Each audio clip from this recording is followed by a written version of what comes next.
¿Qué es, pues, la libertad de expresión? Bueno, es una premisa de la democracia republicana, pero en un sentido no solo filosófico, sino también histórico, ¿no? O sea, es consustancial a la democracia republicana. No puede haber democracia republicana sin libertad de expresión. De hecho, voy a utilizar una frase, una idea más que una frase muy provocativa, porque suena muy extrema, que fue una frase que dijo Thomas Jefferson, que fue un presidente de Estados Unidos, uno de los padres fundadores de Estados Unidos, y que además fue uno de los principales redactores de la Declaración de Independencia, y en realidad el gran ideólogo de la independencia y de la democracia estadounidense, ¿no? Él dijo que algo así como, siendo la democracia un gobierno de la opinión pública, un gobierno que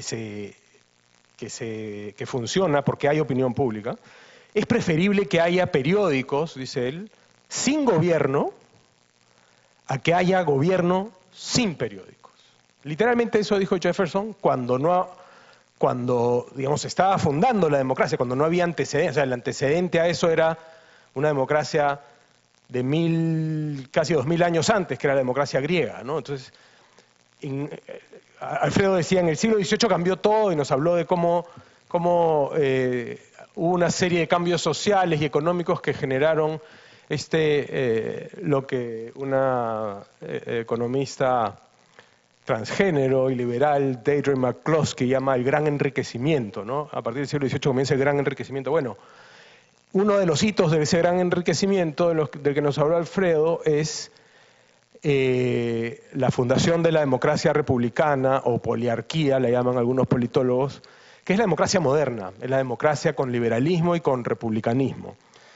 Y antes de eso, como digo, el antecedente era la democracia griega, que no es democracia en el sentido que nosotros lo entendemos. Bueno, cuando se les ocurrió inventar esta cosa que es la democracia moderna, el gran ideólogo dijo, oye, mejor que no haya gobierno, o sea, que haya anarquía, a que no haya libertad de expresión.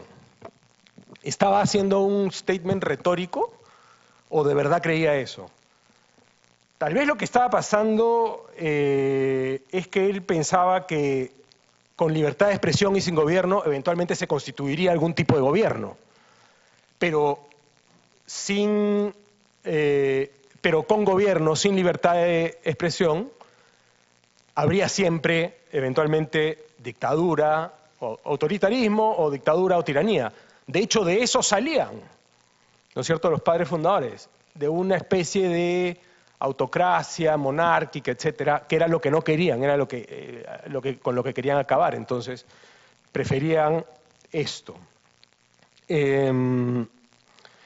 Lo que está detrás de esto, pues, es que inevitablemente, sin libertad de expresión, irremediablemente se caerá o en el autoritarismo, o más grave en la dictadura, o más grave todavía en la tiranía, tarde o temprano.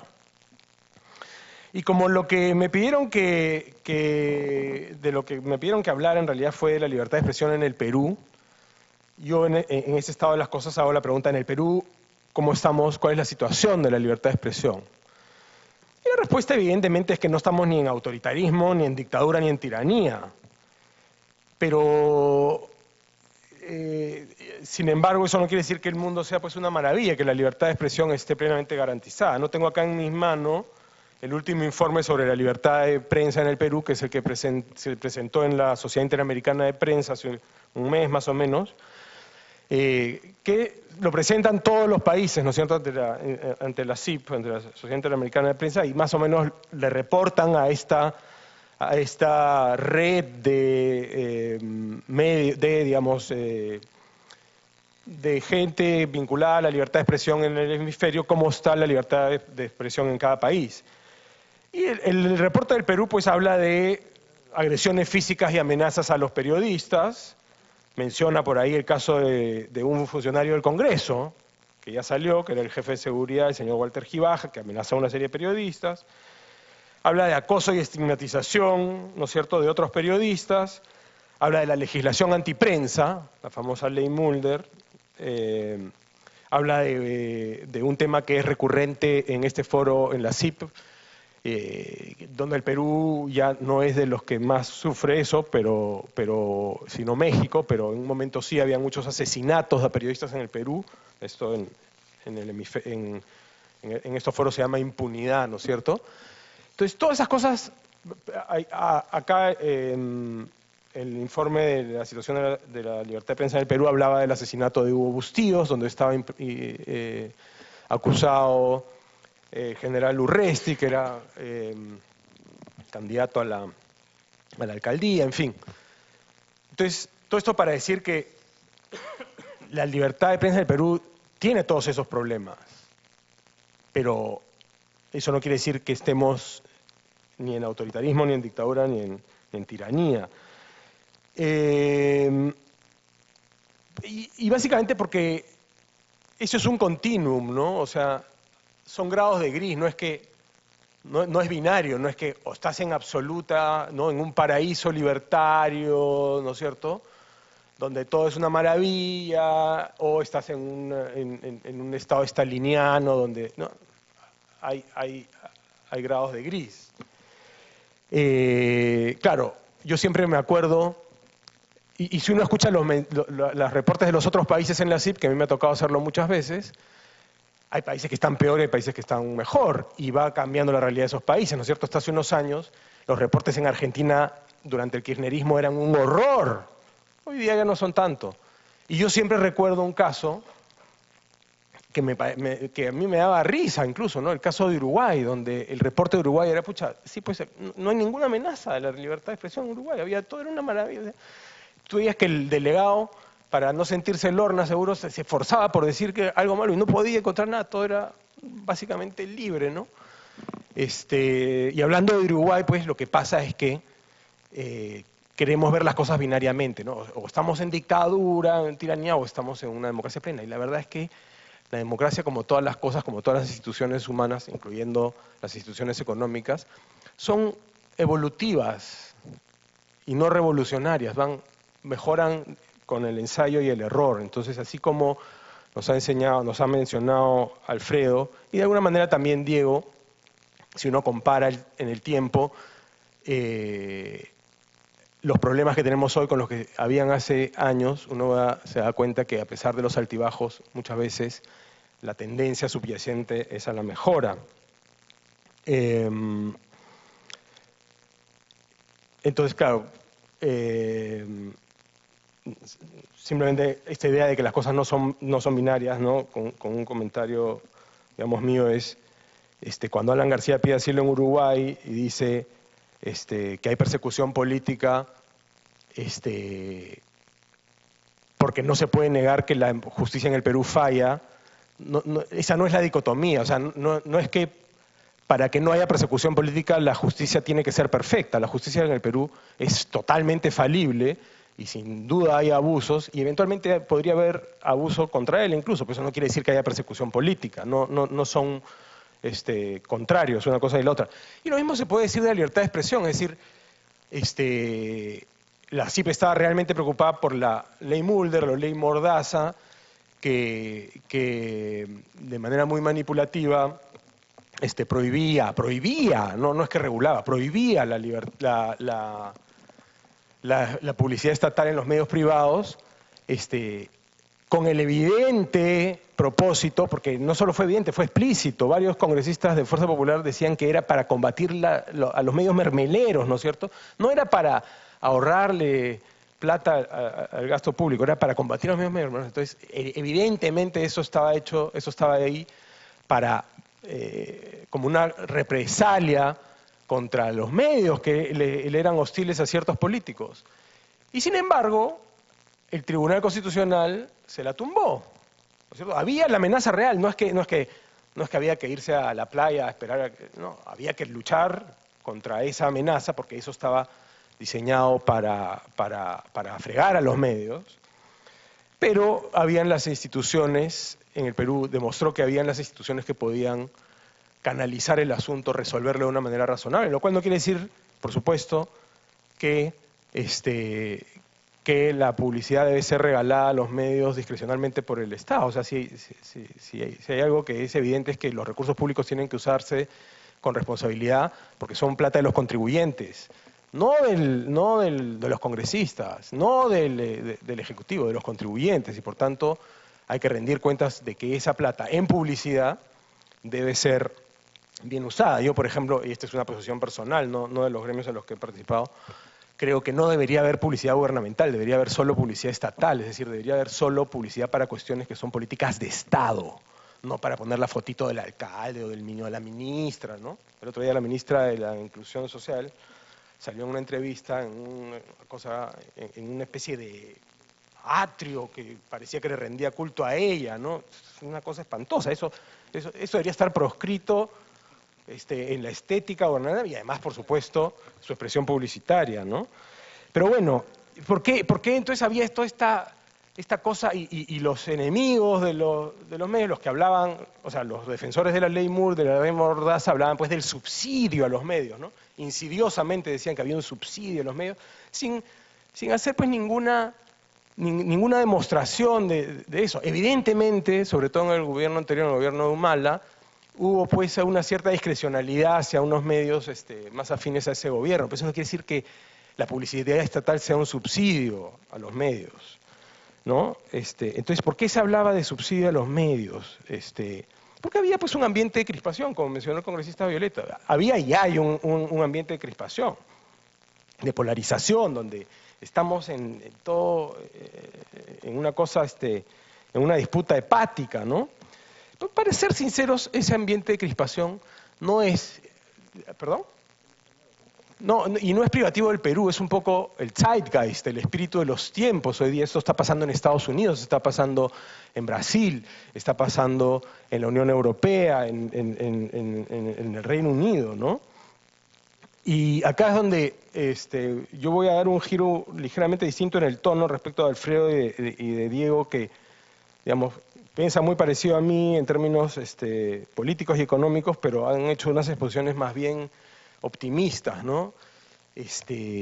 Yo quiero poner tal vez una nota un poco pesimista, porque creo que parte de la tradición liberal, ideológicamente, filosóficamente, es un cierto historicismo, ¿no? Es creer que hay una cosa así como el lado correcto de la historia, que la historia siempre se va a resolver a favor de la libertad y del bien, ¿no? Eso, digamos, Francis Fukuyama, no sé si ustedes recuerdan, hace unos años hablaba, se acabó el fin de la historia, porque Hegel decía que una vez que se instalara la libertad, entonces las cosas iban a fluir libertariamente. Eso es mentira.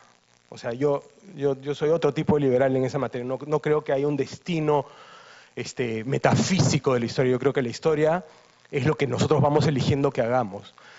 Y así como puede haber esta tendencia a la mejora en libertad, la libertad también tiene el germen de su autodestrucción y nos podemos equivocar colectivamente y la sociedad se puede arruinar colectivamente. Y ha estado cerca de hacerlo en el siglo XX, con el nazismo. El nazismo fue producto de la democracia.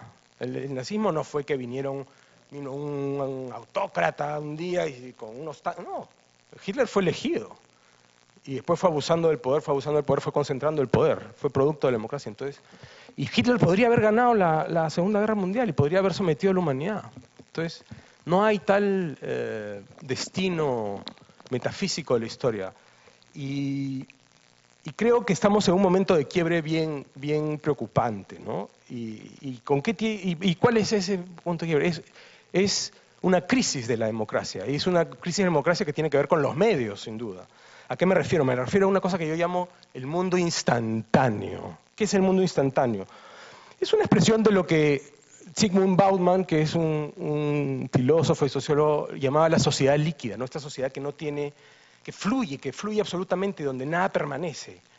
Y la expresión mediática de eso hoy día son las redes sociales, el Twitter, ¿no? Yo he teorizado alguna vez sobre una distopia futurista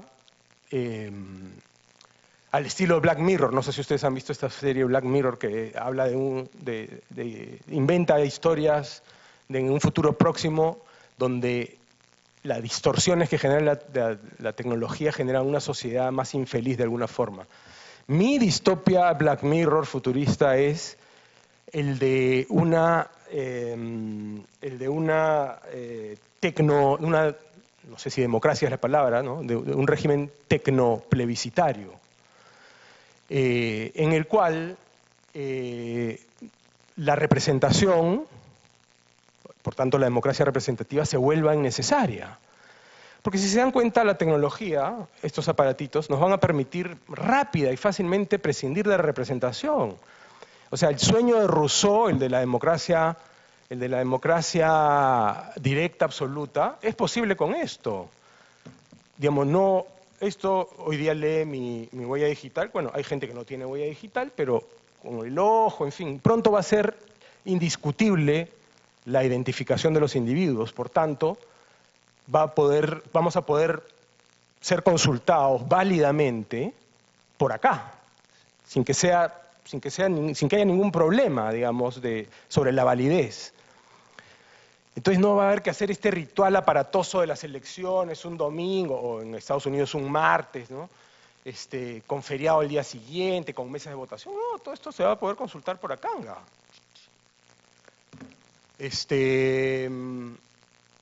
¿Cuáles son las cosas que ¿Ley Mulder? No, Ley Mulder. Vota en el momento. Y se cuenta. Y en 10 minutos tenemos Ley Mulder.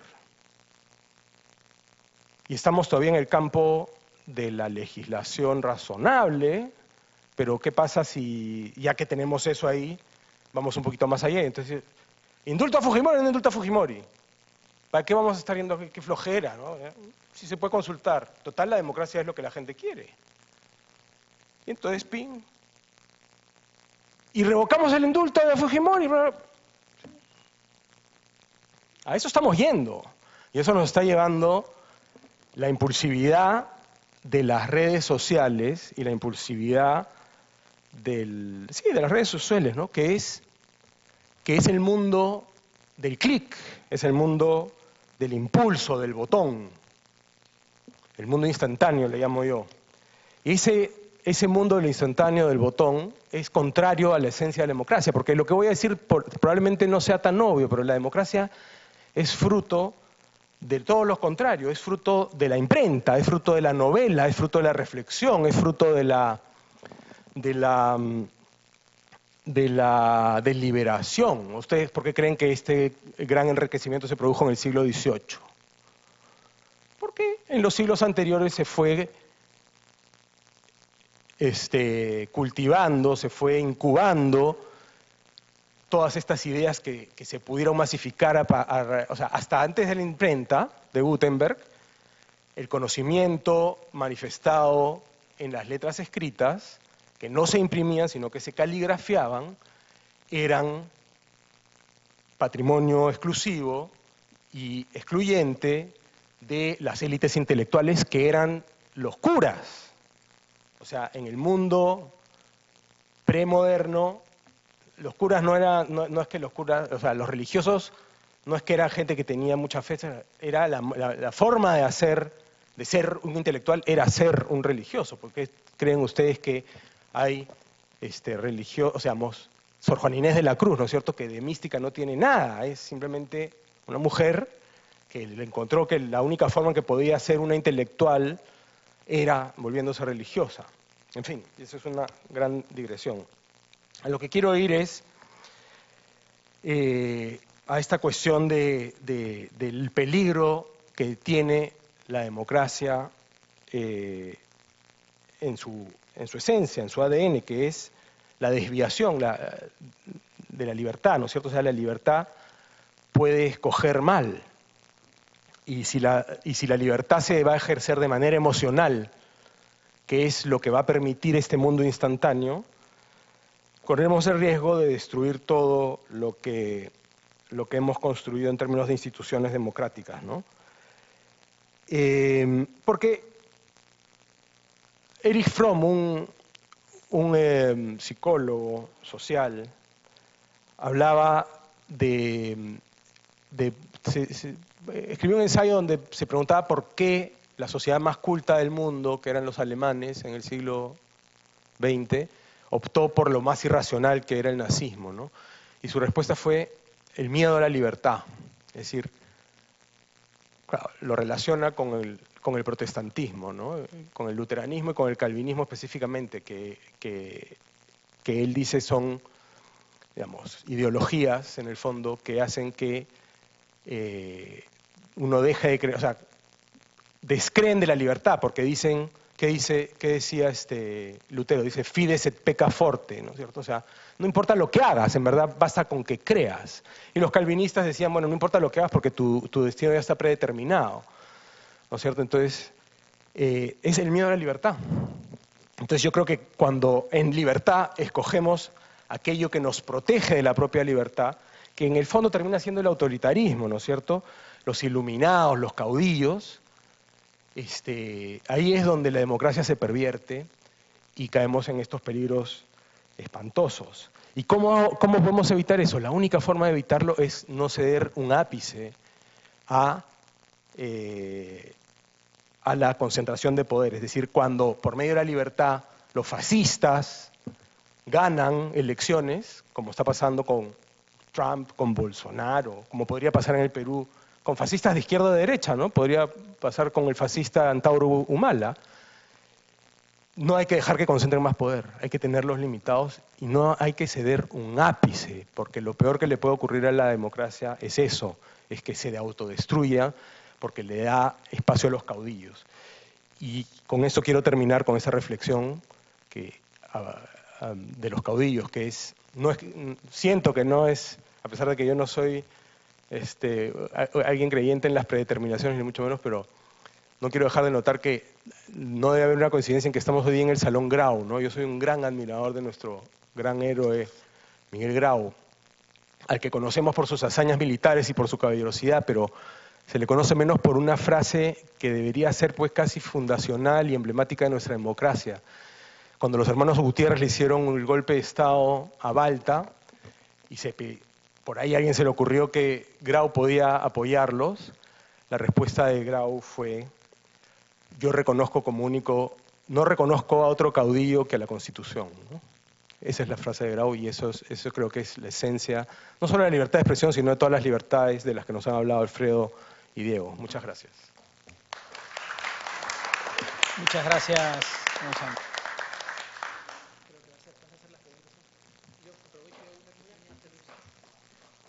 Bueno, voy a aprovechar mi posición de moderador para, mientras les van alcanzando algunas de las preguntas a nuestros expositores, para tomar el privilegio de la pregunta.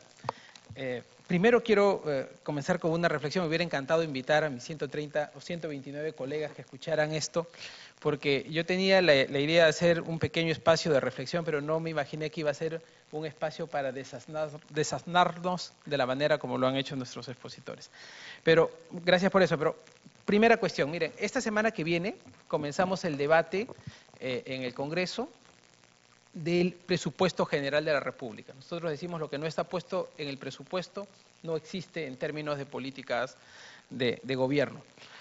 Y una de las cosas, y ahí va mi pregunta, Diego, una de las cosas primeras que se me viene en la mente cuando te escucho es todas las discusiones, y los invito a escuchar este debate sobre el tema del presupuesto, se centran en el discurso de cuán pobres somos, ¿no? Y qué mal que nos hace la pobreza en nuestro país y cómo van los indicadores de pobreza y cuán pobres se hacen las regiones año tras año. Pero una de las cosas que trasluce ese debate es que no tenemos un enfoque sobre la importancia de la riqueza, de cómo generarla y cómo distribuirla mejor en el país. Y eso que parece como muy obvio, tiene como enormes consecuencias, porque entonces toda la lógica, no estamos pensando en el debate político, no estamos pensando en cómo crear normas que permitan tener un país que genere más riqueza y que por lo tanto ese sea el mecanismo natural de desplazamiento de la pobreza en sí misma, y cómo generar normas que permitan que el Estado favorezca el desarrollo de no solamente iniciativas privadas, sino el desarrollo de la riqueza en términos generales. Y una cosa sobre eso es, y tenemos por ejemplo un hecho objetivo, la enorme informalidad que tenemos en el país. un asunto sobre lo cual nosotros advertimos y se suponía que era nuestro principal enemigo en términos de plan de gobierno, algo lo cual tengo que reconocer autocríticamente, no hemos podido avanzar sustancialmente. Y lo digo esto por lo siguiente. Tenemos una informalidad. El otro día el jefe de la SUNAT decía que estima que en el Perú de cada 100 soles que circulan, además 80 es cash, solo 20 pasa por el sistema bancarizado.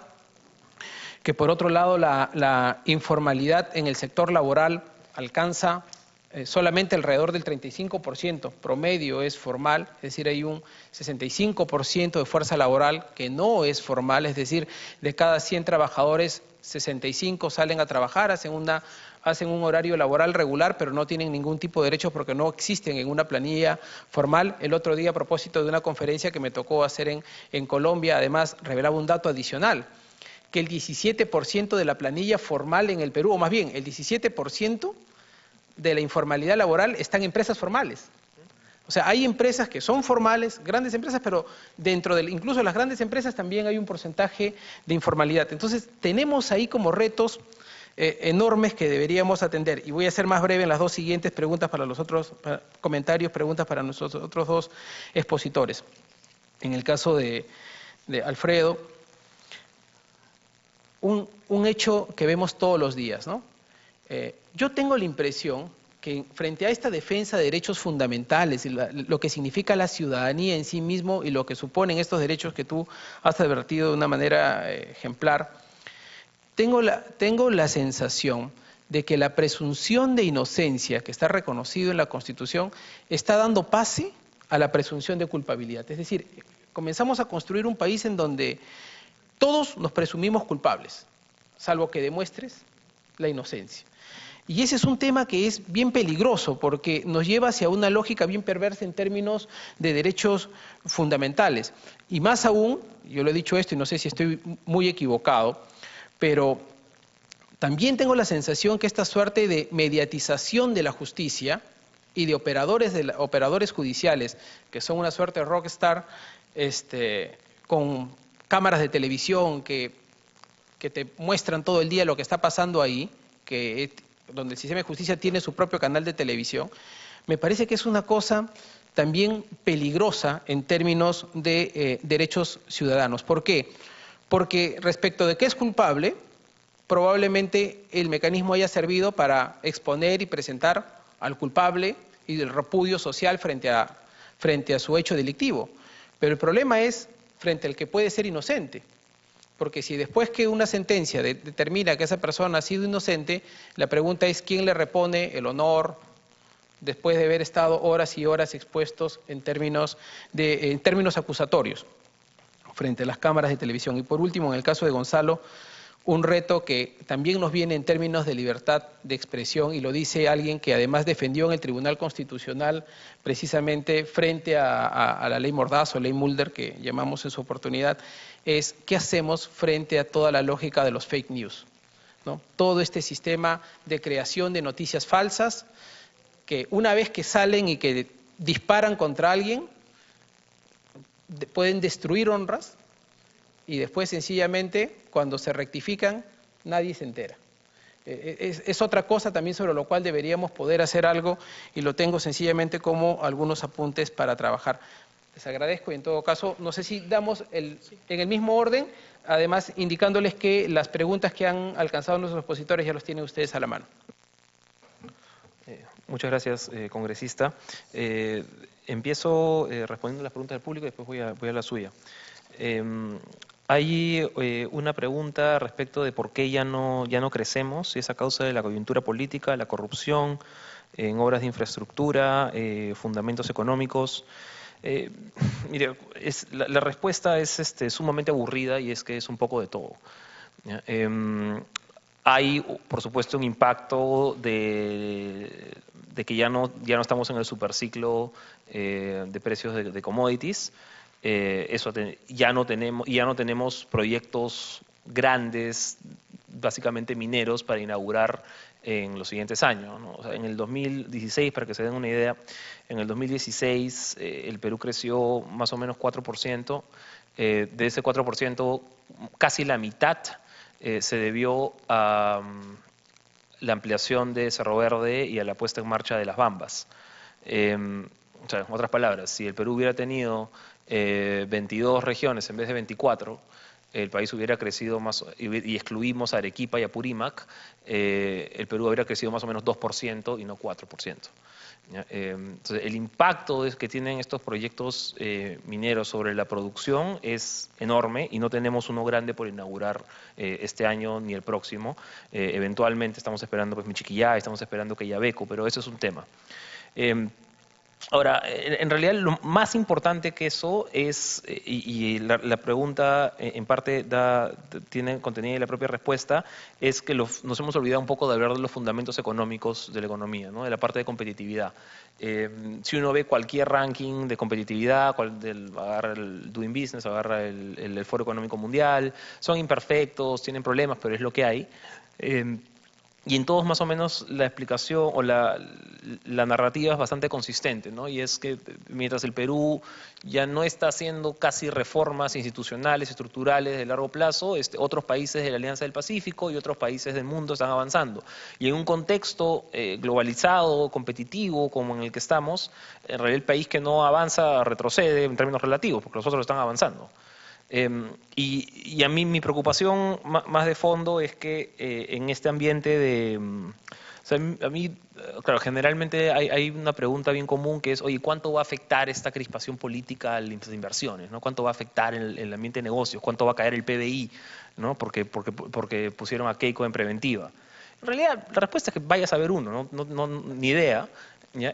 Pero sí hay un efecto importante, yo creo, en la imposibilidad de sacar, y aquí de repente el congresista tiene más experiencia que yo en eso, pero en la posibilidad de sacar proyectos de ley o regulaciones grandes, transformativas, en el mercado laboral, en pensiones, en infraestructura, ¿no? ¿Quién tiene tiempo hoy día para pensar en eso cuando revientan bombas políticas cada día sí y día también? Entonces, para mí, pensando un poquito más en el largo plazo, quizá lo más preocupante de esta parte de coyuntura política no es tanto el efecto inmediato sobre la inversión pública, sino es la imposibilidad que nos pone sobre conversar siquiera de alguna de las reformas importantes en el mediano plazo. Hay otra pregunta respecto, o sea, no lo he entendido muy bien, pero creo que se refiere a la posibilidad de gobiernos subnacionales, ¿no? Regional, provincial y distrital, de recaudar impuestos, por ejemplo, vía arbitrios, es lo que menciona. Yo soy un poco escéptico de esto. Voy a citar, lo dijo en público, así que puedo hacerlo, al gobernador regional de Ica, el señor Sillonis, que estuvimos en una conferencia esta semana, y él se planteó una alternativa similar, ¿no? Que los gobiernos regionales fueran los que recaudaran algunos impuestos, ¿no? Predial y arbitros, básicamente lo que pueden hacer las municipalidades. Y él literalmente lo que dijo fue, mire, de ninguna manera porque se lo van a robar. Con esas palabras. Yo quizá yo de repente no sería tan extremo como eso, pero sí es un tema de preocupación.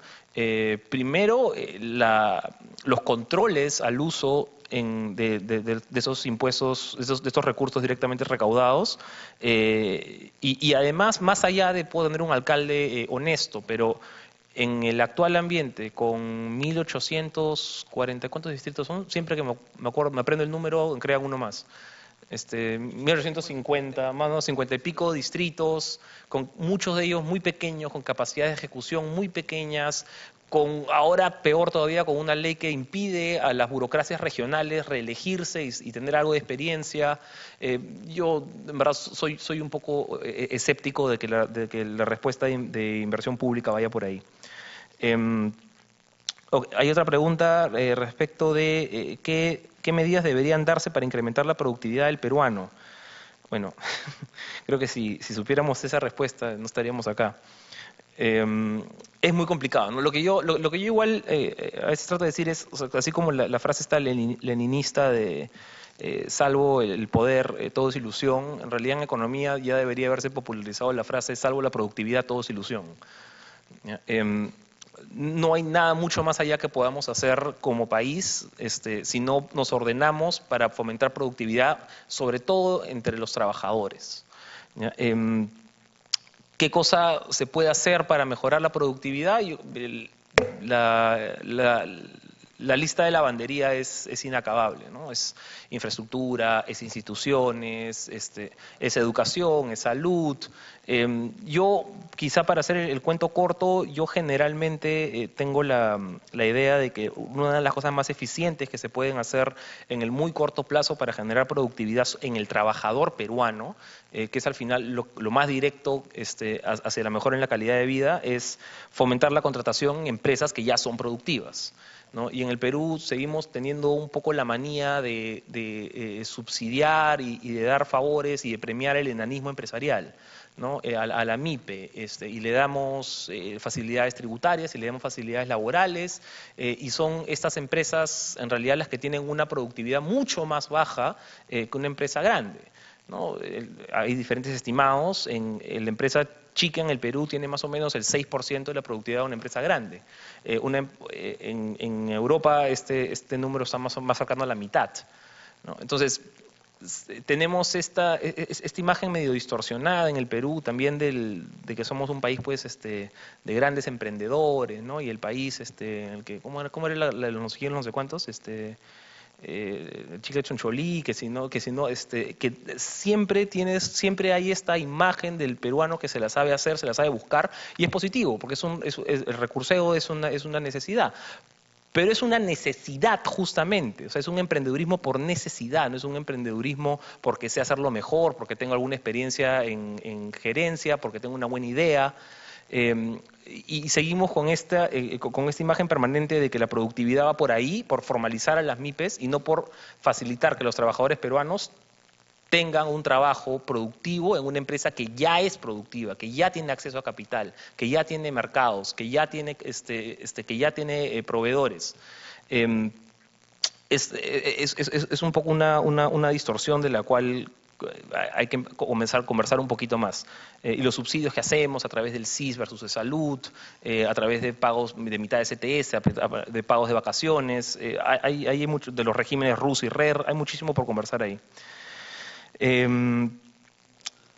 A ver, acá hay otra pregunta respecto de Brasil, Bolsonaro, reducir el tamaño del Estado, que es lo que propone Bolsonaro y en lo que propuso también Macri hace poco.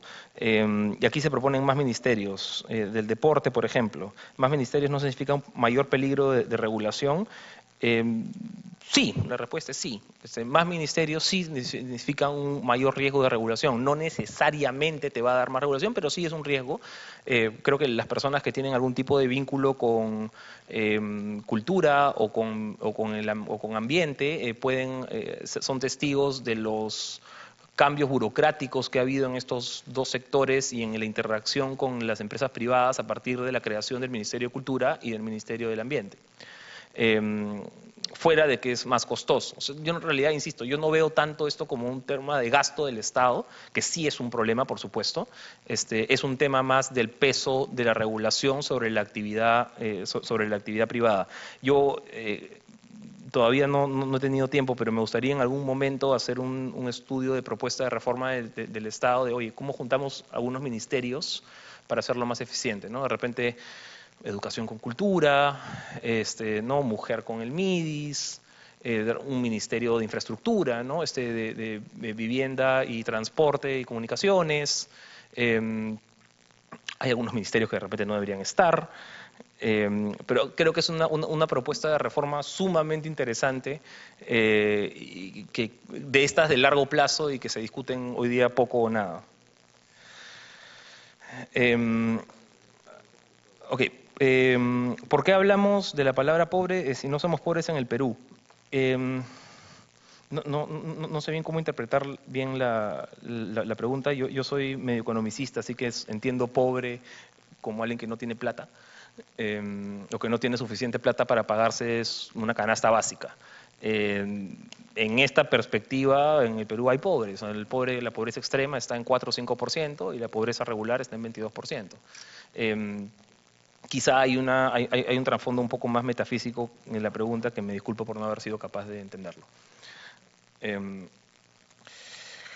Ya llegando a la pregunta del congresista, y aquí, de hecho, quiero citar a un gran pensador, ¿no? Alfredo, que siempre siempre dice esto, que en realidad la pobreza no es lo que necesita explicación, lo que necesita explicación es la riqueza, ¿no? Nosotros nacemos en un estado naturalmente pobre. ¿Ya? La situación natural, y es lo que decía Alfredo un poco en su presentación, la situación natural del ser humano es de pobreza, ¿no? Y es lo que ha sido por miles de años. Lo que necesitamos entender mejor es por qué hay riqueza. No es porque hay pobreza. La pobreza no necesita causas, la pobreza es el default. ¿Ya? Lo que tenemos que entender es por qué hay riqueza. Eso es lo distinto, eso es lo que ha cambiado y eso es lo diferente. Y en el Perú, para aterrizar un poquito la respuesta, en el Perú lo entendemos muy mal porque no tenemos data tampoco de riqueza. Ahí entendemos cada vez mejor, yo creo, muchas dinámicas sociales de pobreza, tenemos el CISFO, tenemos la ENAO, tenemos mucha data, y aquí ya hablando como economista, mucha data para cuantificar pobreza y condiciones de vida, pero casi no hay data, o hay muy poca data para entender cómo las empresas generan valor. La encuesta empresarial que tenemos tiene muchísimo espacio por mejorar, ¿ya? Y lo que necesitamos entender es cómo las empresas toman una decisión de contratar un trabajador más. ¿Cómo toman la decisión de capacitarlo? ¿Por qué capacitas a estos y no a los otros? ¿Cuándo los despides? ¿Cuándo creces? ¿Qué cosa te impidió crecer? ¿Esta norma o la otra norma? Este tipo de preguntas no las podemos responder hoy día en el Perú porque no hay data, ¿ya? Y si queremos empezar a poner la creación de riqueza en adelante, tenemos que primero entender cómo se crea riqueza. Muchas gracias. Muchas gracias, Alfredo Goulart. Por la pregunta del congresista sobre el derecho a la presunción de inocencia y además todo este asunto, hoy día pues todos, no solamente el Poder Judicial, el Congreso es más mediático, el Ejecutivo es más mediático, la vida privada de las personas es más mediática, pasar en un colegio es mediático, y la vida de todo el mundo está todo el tiempo, Pero comencemos con la presunción de inocencia. La libertad es tan importante que una de las garantías que hay es que para limitar la libertad física de la persona, tienes que ser muy claro que ha cometido un delito. Y eso es un principio universal, que parte de una presunción de inocencia y que creo que tiene que preservarse y tiene que mantenerse. La carga de probar que alguien cometió un delito es de la persona que acusa y no de la persona que es acusada. Y ese es un principio central en todo sistema penal razonable del mundo. Yo creo que eso tiene que preservarse. Lo que ocurre es que ahora, mediáticamente, esto es difícil de entender porque la verdad quien te condena son los medios y ni siquiera los medios. Hoy día los medios pesan mucho menos de lo que pesaban antes. Quien te condena realmente son las redes sociales. Es un trade-off y eso yo creo que sirve para todo, ¿no? Hay que entender bien que la libertad no siempre te trae cosas buenas, lo cual no quiere decir que la libertad en sí misma no debe existir. No es parecido a, si acá hace mucho calor, porque ya estamos en verano, y yo digo, ¿vamos a estar mejor si abro la ventana? Sí, vamos a estar mejor porque vamos a estar más frescos, pero se van a meter los mosquitos de la calle, la bulla y los escapes de los automóviles, y van a venir un montón de cosas que no nos gustan. Pero abrir significa asumir muchas cosas que no nos gustan. Y ese es un problema, creo que en general el ser humano, que cuando vemos algo que no nos gusta, creemos que hay que matar y entonces viene el ataque a la libertad. Hay que cerrar la libertad porque la libertad se vuelve libertinaje porque entran un montón de cosas que no nos gustan. Hay que tener claro la esfera de autonomía. Y claro, lo que ha pasado con las redes sociales es una cosa muy simple. La libertad de expresarse hoy día es muy barata. No lo era hace 100 años, y no lo era hace 50, y no lo era hace 20. Hoy día es muy barata. Necesitas un celular o una computadora y puedes expresarte con la posibilidad que te lean miles. Si es que la chuntas bien, sabes cómo ponerlo, te lean miles, ¿no? Eso no tiene precedentes. Eso tiene un problema. y es que las opiniones de las personas pueden ser muy malas. Hay un artículo de Diego, tú escribes el domingo, ¿no? El jueves, ¿no? sobre justamente la tolerancia y cómo en las redes la gente vuelca este nivel el peor de todos, no sé si lo han discurso, es Waze. Lo que la gente dice en Waze, ahora venía para acá y estaba mirando, es impresionante, el nivel de insulto para cualquier... ¿Por qué? Porque es muy barato pues insultar hoy día, es muy barato decir muchas cosas, es muy barato acusar a una persona. Y es mucho más caro hacerla responsable de lo que hace, porque, claro, antes yo agarraba al medio y lo demandaba por daños y perjuicios, pero anda a perseguir a la gente en redes sociales. Es una forma de libertad. Y creo que tenemos que aprender a convivir con ella y tenemos que aprender a crear mecanismos, y yo estoy seguro que vamos a tener mecanismos en los cuales esto, pero eso son de los males que te vienen por tener otros bienes, ¿no? Hay muchas preguntas y la verdad no. Voy a justamente, sí, eso es lo que voy a hacer. Y algunas lamentablemente no voy a poder contestarlas. Y voy a tratar de usar, hay una línea, digamos, que tiene que ver con lo que yo hablaba, y creo que me ayuda a explicar mejor el concepto de autonomía en una política, el concepto de autonomía individual de los derechos en una política pública. A ver, me preguntan cosas como, a ver, autonomía y principio de no hacer daño al otro. ¿Qué significa? Dentro de mi autonomía yo puedo hacer lo que me plazca, siempre y cuando no dañe a otro. Pero ojo, hay que tener cuidado. Hay cosas que sí dañan a otro, pero no dañan su esfera de autonomía, la dañan por otras razones. Si yo me decido autotorturar, una persona que me quiere va a sufrir, ¿correcto? Pero no necesariamente significa que yo le estoy afectando su esfera de autonomía, estoy afectando la mía, a él le afecta por otras razones. Hay que tener mucho cuidado con eso, porque eso tiene que ver con cosas como una de las preguntas que me hacen: ¿qué piensa usted del matrimonio igualitario, el matrimonio entre personas del mismo sexo? Y nuevamente, yo creo que eso es esfera de autonomía. ¿Con quién me caso? Es mi autonomía. ¿Con quién me uno? Es mi autonomía. Yo estoy en mi esfera de autonomía, viviendo en mi casa, caminando por la calle. El argumento que se usa es: a nosotros nos afecta. No. ¿A ti te afecta? Sí, yo no digo que te afecta, pero ¿está afectando tu esfera de autonomía? ¿Te está quitando tu libertad? No, no te está quitando tu libertad. Tendrás que ser menos tolerante. Como dice Calabresi, cuando ocurre una situación de ese tipo, a veces la regla de la libertad significa mirar para otro lado, pues. Mira para otro lado, si eso te afecta, porque es su esfera de autonomía. ¿Quién te manda a meterse en su esfera de autonomía? Respeta la esfera de autonomía de él y te respetaremos la tuya, ¿no? Otro ejemplo, las drogas. Me preguntan si de posición más o menos pública sobre las drogas. Yo sí creo que se deben legalizar por razones de esto. Sí, una persona que se droga se daña, genera un problema, pero también hay una esfera de autonomía. Ahora, hay mucha hipocresía en esto porque la droga más dañina de todas es el alcohol. Y sin embargo está legalizada y está aceptada por distintas razones, sin embargo la más... Y hay un problema práctico además, que es las políticas de represión de droga. No hay ninguna demostración de que han mejorado la situación, la han empeorado, porque han creado un negocio donde tengo todos los incentivos para meter toda la posibilidad de desarrollar consumo, porque el margen que tengo es muy grande, porque yo soy un narcotraficante que entro al riesgo y simplemente voy a ganar muchísimo, vendo caro, cartelizo el sistema, por eso se llaman carteles, pues, porque cartelizan el sistema y generan finalmente un daño mayor. O sea, sin duda, eso no quiere decir que yo estoy en contra de las drogas. Es una cosa bien sencilla. Yo estoy en contra de las drogas. Mis amigos que se han metido en drogas, hago todo lo posible para que dejen de estar metidos en drogas. Y lucho para que no estén metidos en drogas. Y cuando le digo a alguien, no te metas en drogas. Pero eso es muy distinto a que yo esté a favor de que la ley prohíba las drogas, que es una cosa distinta. Lo mismo respecto de la eutanasia. Sí, pues a mí me puede dar mucha pena que una persona decida morir porque está sufriendo, pero creo que eso debe estar en su esfera de autonomía. Debería estar en su esfera de lo que esa persona decide hacer con su vida. Y en consecuencia debería estar permitido. Interrupción del embarazo, el aborto. Ese es un caso mucho más complicado. Eso es mucho más complicado. ¿Por qué? Porque no sabemos y posiblemente nunca sepamos dónde comienza la vida humana realmente. Entonces ahí sí puedes estar afectando la esfera de autonomía de otro. Y eso no lo sabemos. Por supuesto que podemos debatir el derecho de la madre, etc., pero ahí hay una discusión mucho más compleja, que es entro a la esfera de autonomía de otra persona, ¿no? Y eso hace que el tema sea mucho más complicado. Los colegios profesionales, ese tema me encanta, y yo creo que los colegios profesionales son justamente un problema de autonomía.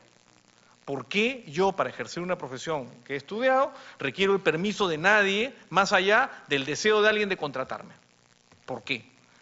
Porque ¿y qué hacen todos estos colegios? Fijan tarifas mínimas, prohíben la publicidad, establecen un montón de reglas, nos cobran dinero, nos esquilman con dinero, con certificaciones para poder presentar una demanda y que estoy certificado. Colegios profesionales pueden haber, siempre que sean libres. Mientras haya varios colegios profesionales libres, no creados por ley, que tengan autonomía, yo puedo ser miembro de todos los clubes que yo quiera, mientras no haga nada ilícito que afecte la esfera de autonomía de otro. Y me da pena porque hay muchas preguntas muy interesantes, pero me quedo con esta última para no... Me dice, ¿qué sentido tiene el declarar derechos constitucionales como el acceso al agua potable si no hay recursos o eficiencias en el gasto para hacerlo realidad? Acá es bien simple, ¿ya? Y yo creo que acá hay un nivel de mala comprensión del problema. El agua no es escasa. El agua es el recurso más abundante en el planeta. Es lo que más hay. Aire creo que es más, no sé cuál pesa más, pero al agua hay por todos lados, por todos lados. Lo que es escasa es el agua potable o el agua para ser utilizada para ciertos usos industriales. Esa es la que es escasa, la que se tiene que procesar para ser usada. Entonces, lo que es escaso no es el agua, lo que es escaso son los medios necesarios para hacer que el agua se pueda utilizar. Eso es lo que es escaso. ¿Y por qué es escaso? No es escaso porque naturalmente es escaso, no es escaso porque no es un derecho humano, es escaso porque no hay ningún incentivo adecuado para invertir en lo que es necesario para convertir el agua abundante en un recurso que se puede utilizar. Entonces, cuando yo declaro el derecho sobre el agua, básicamente, y ese es el problema y la consecuencia, eso va contra no se puede privatizar, yo tengo que asegurarme que la gente consuma agua, con lo cual no puedo cobrarle a las personas lo que el agua puede costar, o sea, el Estado puede tener muchas políticas para conseguir el acceso al agua, pero eso es muy distinto a decir el agua, en realidad lo que se privatiza no es el agua, lo que se privatiza es la posibilidad de transformar agua en algo que es utilizable para fines humanos. Y eso es lo que nos falta, no nos falta el agua. Y lo que creo que hay una gran hipocresía en hablar, el agua es escasa, hay que intervenir, es un derecho humano, es un derecho fundamental. O sea, por supuesto que el agua es esencial. Y justamente como es esencial, tenemos que tener un mecanismo que incentiven a que el agua llegue a las personas que lo necesitan. Y yo creo que ahí viene el gran problema. Como bien decía Diego, esa es la privatización pendiente, la privatización que nunca se hizo y que se debió haberse hecho. Y tiene que ver además con problemas de salud. Hay un estudio en Argentina se tuvo la suerte en Buenos Aires que privatizaron la mitad de la ciudad. Y la otra mitad se mantuvo en manos del Estado hasta que se tiraron toda la privatización y volvió todo a manos del Estado. Bueno, unos estudiosos hicieron un estudio que mostraba que en la mitad donde estaba privatizado, las enfermedades de los niños y la mortalidad infantil bajó. O sea, ¿qué más derecho humano que esos niños no se vean afectados? Y había una correlación entre el hecho que se había privatizado y el hecho de que esas personas morían con menos frecuencia. Esos niños morían con menos frecuencia. Entonces, yo creo que hay que ser muy claros en cuál es el problema para poder encontrar cuál es la solución. Y les digo, usualmente el problema no es la libertad. El problema suele ser la falta de libertad de las personas para tomar decisiones que resuelvan problemas concretos. Muchas gracias, Alfredo. Ya, yo también voy a tener que cortar algunas preguntas porque estamos con el tiempo, ¿no? Hay dos preguntas sobre lo de la publicidad estatal, ¿no? Que no las puedo eludir, evidentemente. Una pregunta por qué no se asigna la publicidad estatal a los pequeños medios, ¿no? En provincias en mayor medida. Y la otra pregunta me dice que la libertad de prensa implica el respeto a la autonomía de los dueños de los medios, que se puede, pues efectivamente se puede subrepticiamente subsidiar a ciertos medios y que eso puede ser discriminatorio y que si no deberían los medios informar según la demanda de data de los consumidores, y si estos no demandan data estatal no es deficitario financiarlos. Ok. A ver, yo creo que no hay que fijar esto en los medios, hay que fijar esto en los ciudadanos. Es decir, creo que la publicidad estatal debe estar orientada a transmitir mensajes legítimos que el Estado tiene que transmitir y que solo pueden ser transmitidos por publicidad, porque uno de los argumentos falaces de Mulder era que mandara pues Twitter, que mandara por Facebook, por Twitter, o que mandara notas de prensa si lo cubrieran. Bueno, ok, manda las notas de prensa que quieras, pero los medios son dueños, o sea, eso, a pesar de que Mulder ha sido periodista, creo, o sea, implica pues un desconocimiento de que el medio filtra y el filtro de relevancia es del medio. Entonces, el Estado, por más que quiera, a menos que quiera ahí sí abolir la libertad de expresión, no le puede imponer a los medios que publiquen su nota de prensa, ¿no es cierto? Entonces, puedes mandar nota de prensa todo lo que quieras, pero evidentemente, si tú quieres controlar el mensaje, y esto vale para los anunciantes privados también, ¿no es cierto? Yo que he hecho 16 años periodismo económico, las empresas también se quejan de que no le sacas su cherry, ¿no es cierto? Como decimos los periodistas, no le sacas lo que ellos quieren. No, pues yo saco lo que yo creo que mi lector quiere leer, entonces, pero a veces el Estado sí necesita controlar todo el mensaje y eso solo se puede hacer pagando, comprando, ¿no? Los espacios publicitarios. Cuando hay un mensaje que no puede estar filtrado por el periodista, sino que el Estado necesita llegar con una cosa que no puede estar sujeta a la discrecionalidad de un medio, eso lo tiene que pagar con publicidad. Entonces el tema no es que si se lo das a los grandes o a los chicos, el tema es ese mensaje que tú necesitas controlar, ¿cuál es su finalidad? ¿Esa finalidad es legítima en una democracia representativa o es hacerle propaganda al alcalde, al presidente, al ministro? Evidentemente, si es lo segundo, eso es inaceptable, eso tiene que estar de alguna manera controlado. Pero cumplido que sea el requisito de que es un mensaje que es acorde con los fines legítimos del Estado, prevenir una epidemia, concientizar sobre alguna cuestión de discriminación o concientizar sobre la necesidad de votar, lo que fuera, que sea legítimo, entonces se tiene que hacer un test de a quién está dirigido ese mensaje y cuál es la mejor manera de llegar a esa audiencia. Si eso es a través de un medio chiquito en provincia, pues desde luego tiene que ir a un medio chiquito en provincias. Si eso es a un medio, si eso solo se logra de mejor manera con capitalino, bueno, tendrá que ir ahí. Y ojo, porque se está hablando mucho de esto, se está hablando de que la publicidad tiene que ir en función del rating. Yo no creo que eso sea así. No es que la publicidad tiene que ir a los que tienen más rating, porque entonces se la van a llevar los grandes medios masivos. Tendrá que ir a los de mayor rating cuando sea un mensaje legítimo que está dirigido a ese objetivo, a ese target, llaman los publicistas. Pero va a haber mensajes legítimos que pues sea, pues, no sé, imaginemos un brote de una enfermedad tropical en un lugar aislado de la selva. Eso no tiene por qué ir al Comercio ni a Canal 4, eso tiene que ir a un medio muy regional, muy específico, en fin, lo que fuera, y no tiene, ahí no importa mayor rating, al contrario, ahí importa la focalización. Entonces, ese es el tipo de reglas que hay que poner. Desde luego que hay que poner reglas para la publicidad estatal. Y como digo, yo personalmente creo que la primera de esas debe ser que el gobierno no hace publicidad, deberían hacerlo el Estado, las políticas de Estado, ¿no es cierto? Y luego vendrán las otras, o sea, que el mensaje sea legítimo y no lo que fuera, no una buena declaración de buenas intenciones, ¿no es cierto? Y a quién va y cómo llega mejor a ese público objetivo. Ya, eso en cuanto a la publicidad de los medios. El congresista Violeta me preguntaba qué hacemos con las fake news. A ver, yo creo que no lo puedes regular porque vas a afectar la libertad de expresión justamente.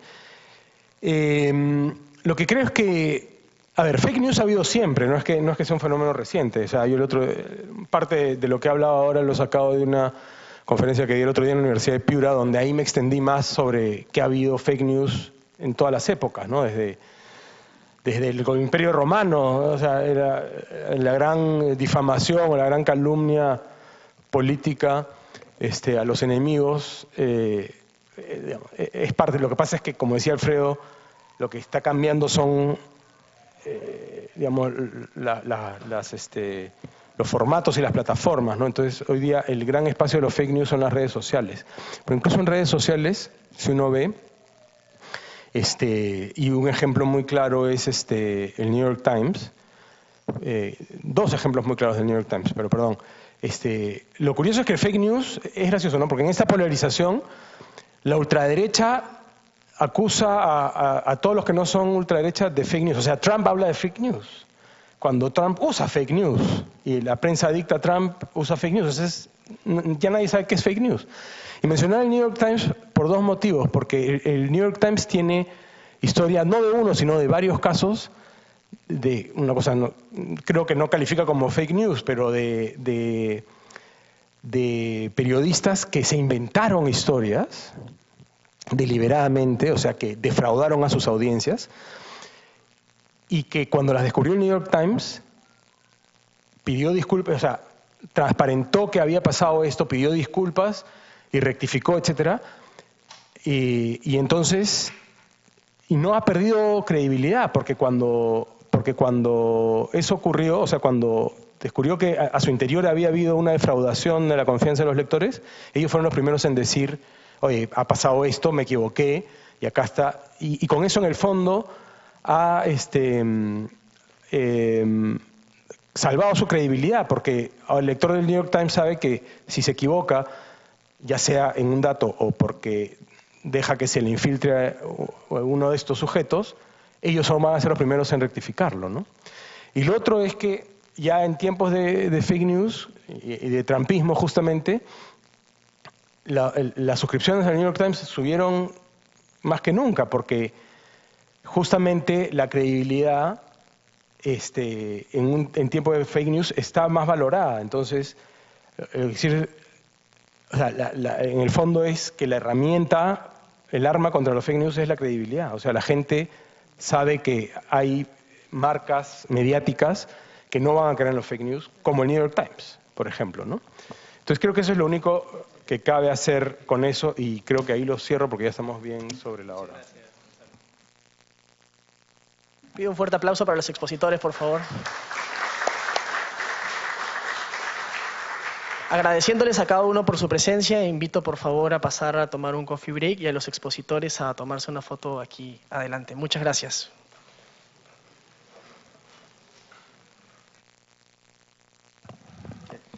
Hay que juntar todos de nuevo para llevar. Adiós.